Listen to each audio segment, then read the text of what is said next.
వెంకటేశ శ్రీరమణ శ్రీనివాస శ్రీరమణ పురుషోత్తమ హరి శ్రీరమణ తిరువెంకటగిరి శ్రీరమణ వెంకటేశ శ్రీరమణ శ్రీనివాస శ్రీరమణ వెంకటేశ శ్రీరమణ శ్రీనివాస శ్రీరమణ తిరుమల వాస శ్రీరమణ భవభయనాశ శ్రీరమణ. సాయంకాలం 7 దాటింది. ట్యాంక్ బండిపై విద్యుత్ దీపాలు మందంగా కాంతులు ప్రసరిస్తున్నాయి.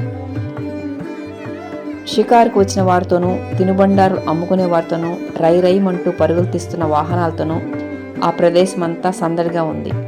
అంత హడావిడిలోనూ అతను మాత్రం మౌనశిలలా సుదీర్ఘ తపస్సు చేస్తున్న వాడిలా ఉన్నాడు. ఎంతసేపటి నుంచో ఫుట్పాత్ మీది బెంచ్ మీద కూర్చుని సాగరం మధ్యనున్న తదాగతుని వంక తదేకంగా చూస్తున్నాడు.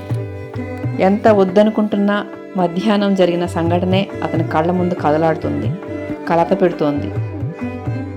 తాను ఎప్పటిలా బాస్ క్యాబిన్ శుభ్రం చేస్తున్నాడు. టేబుల్ తుడుస్తుండగా సొరుగు సగం తెరిచి ఉండటం కనిపించింది. నిన్న సాయంత్రం బాస్ తాళం వేయటం మర్చినట్లున్నాడు. తను అలా ఊరుకున్నా పోయేది.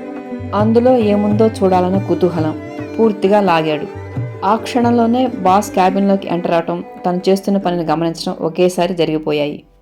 అంతే, ఆయన ప్రళయ రుద్రుడే అయిపోయాడు. దొంగ అన్నాడు. ఎన్నాళ్ళ నుంచి చేస్తున్నావి పని అన్నాడు. ఆఫీసులో పోయిన వాటన్నిటికీ నీవే బాధ్యతవి అన్నాడు. సొరుగు తాళం తీసే ఉంది మహాప్రభో అన్నా వినిపించుకోలేదు. సగం తెరిచి ఉంటే మూయాలి గాని శాంతం ఎందుకు తెరిచావు అంటూ లా పాయింట్ అడిగాడు. అంతటితో ఊరుకుంటేనా చొక్కా కాలర్ పట్టుకొని హాల్లోకి లాక్కొచ్చాడు. స్టాఫ్ అందరి ముందు తిట్టిన తిట్టకుండా తిట్టేశాడు. పోలీసులకు పట్టిస్తానని బెదిరించాడు. అక్కడున్న అమ్మాయిలందరూ ముసిముసిగా నవ్వుకోవటం ఒక్కంట గమనించిన తనకు మనసు చివుకుమంది. ఎంత అవమానం! తల కొట్టేసినట్లయింది.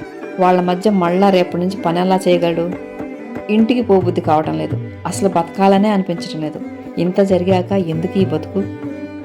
తనెంత పరుగుగల మనిషో, స్వాభిమానం రేపు తన శవాన్ని చూశాక బాస్కు తెలుస్తుంది. ఓ నిండు ప్రాణాన్ని బలి తీసుకున్నందుకు ఏడ్చి ముట్టుకుంటాడు. ఆఫీసులో అంతమంది ఉన్నారు కదా, ఎవడో ఒకడు పోలీసులకు ఒప్పందించకపోరు. తర్వాత అరెస్టు, కోర్టు, శిక్ష అప్పటికి కానీ తెలిసిరాదు. అధికారం ఉందని ఎంత మాట పడితే అంత మాట, ఎవరిని పడితే వారిని అనకూడదని. రాము ఆలోచనలు పరిపర విధాలు పోతున్నాయి. ఆలోచిస్తున్న అతను ధడేలమన్న పెద్ద శబ్దంతో ఉలిక్కిపడి తల తిప్పి రోడ్డు వంక చూశాడు. యాక్సిడెంట్ కాబోలు. జనం మూగుతున్నారు. ఒక్క ఉదుటన లేచి తను పట్టు పరుగు తీశాడు. కారు, లారీ ఎదురెదురుగా వచ్చి గుద్దుకున్నాయి.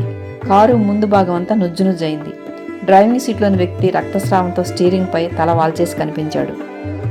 తనెంత తప్పించాలని చూసినా వీలు కాలేదని, అతివేగంగా వచ్చి కారే తన బండిని గుద్దేసిందని వాదిస్తున్నాడు లారీ డ్రైవర్. కొందరు కారు డోర్ తెరిచి అతన్ని బయటికి తీశారు. దీపం వెలుగులో అతని ముఖం చూసి కొయ్యబారిపోయాడు రామం. అతనెవరో కాదు, తన బాస్. సృహలో లేని అతని గురించి పోలీసులకు వివరాలు అందించాడు. తను అంబులెన్స్లో ఆసుపత్రికి వెళ్ళి అక్కడ ఏర్పాట్లన్నీ చూశాడు. బాస్ ఇంటికి, బంధువులకి, సిబ్బందికి ఫోన్ చేసి సమాచారం అందించాడు. కంటి మీద రెప్ప వేయకుండా ఆ రాత్రంతా ఆసుపత్రిలో ఉండి సేవలందించాడు. వారం రోజులు గడిచిపోయాయి. తర్వాత ఆఫీస్ కాన్ఫరెన్స్ హాల్లో వేదికపై ఉన్నతాసనంలో పూలమాలతో రామం, తలకి చేతికి బ్యాండేజ్తో మైక్ ముందు నిలబడి మాట్లాడుతున్నాడు బాస్.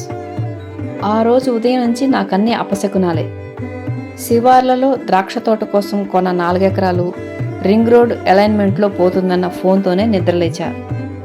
మారిషస్ నుంచి ప్రేమతో తెచ్చిన వజ్రపుటంగం కనిపించడం లేదని నా భార్య ఫిర్యాదు. గుంటూరు గోడౌన్లో దాచిన 200 క్వింటాల్లో మిర్చి బూడిదైందని, దానికి ఇన్సూరెన్స్ లేదని గుంటూరు మేనేజరు చావు కబురు చెప్పాడు. విపరీతమైన ఒత్తిడి, మనోవేదంతో ఆఫీసులో కాలుపెట్టిన నాకు రామం సరుగు తీస్తుండటం చూసి పిచ్చి కోపం వచ్చేసింది. అమానుషంగా బిహేవ్ చేశాను. అందరి ముందు అవమానించాను. తెలుసు అనవసరంగా అతను తిట్టిపోస్తున్నానని, కానీ ఏం చేయను? Circumstances made me to lost my control. ఆ సాయంత్రానికి కాలిపోయిన మిర్చికి ఇన్సూరెన్స్ ఉందని తెలిసింది. ఉంగరం కూడా దొరికిందని మా ఆవిడ ఫోన్ చేసి చెప్పింది.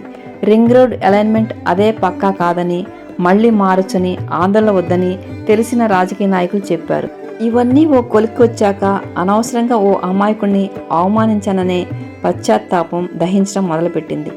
అందరం మనుషులమే. దేవుడి దృష్టిలో మనం అందరం సమానమే. అతనల్లా అవమానించడానికి నాకు ఎవరిచ్చారు అధికారం? ఇదే ఆలోచన, ఇదే ఆవేదన.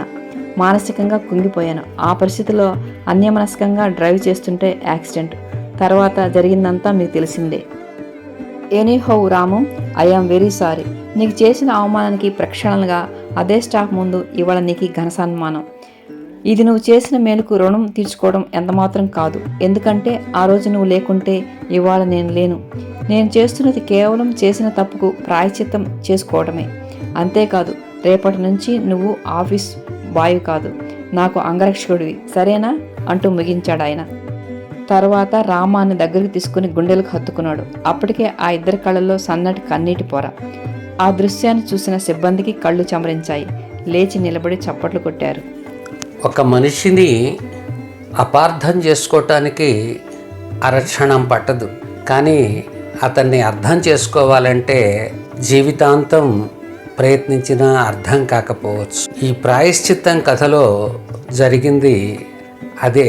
అతనికి ఉన్నటువంటి వేరే వేరే ఇబ్బందుల దృష్ట్యా అతను మంచివాడైన ఆఫీస్ బాయ్ని అనుమానించాడు.